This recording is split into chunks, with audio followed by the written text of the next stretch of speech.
Jessore battalion ৪৯ বিজিবির সদস্যরা বেনাপোল সীমান্তে বিশেষ অভিযান চালিয়ে ভারতীয় মালামালসহ এক চোরা কারবারিকে আটক করেছে। বিজিবি জানায়, আটককৃত মালামালের মধ্যে রয়েছে ভারতীয় cough syrup, sari, three piece, শাল চাদর, পোশাক সামগ্রী, ঘড়ি, কীটনাশক ও বিভিন্ন ধরনের কসমেটিক্স। অভিযানে আবু ইব্রাহিম নামে একজনকে আটক করা হয়েছে। আটককৃত মালামালের আনুমানিক মূল্য ৯,৯০,০৪৫ টাকা বলে জানিয়েছে বিজিবি।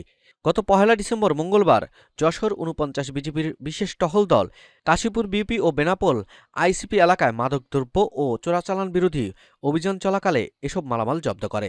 এ বিষয়ে যশোর ব্যাটালিয়ন ৪৯ বিজিবির অধিনায়ক লেফটেন্যান্ট কর্নেল সাইফুল্লাহ সিদ্দিকী ঘটনার সত্যতা নিশ্চিত করে বলেন, সীমান্ত এলাকায় বিজিবির অভিযানের কার্যক্রম সবসময় অব্যাহত থাকবে।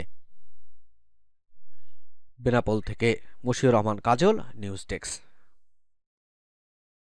আসন্ন ত্রয়োদশ জাতীয় সংসদ নির্বাচনে এবি পার্টির পক্ষ থেকে সালাম নিন, ঈগল মার্কায় ভোট দিন।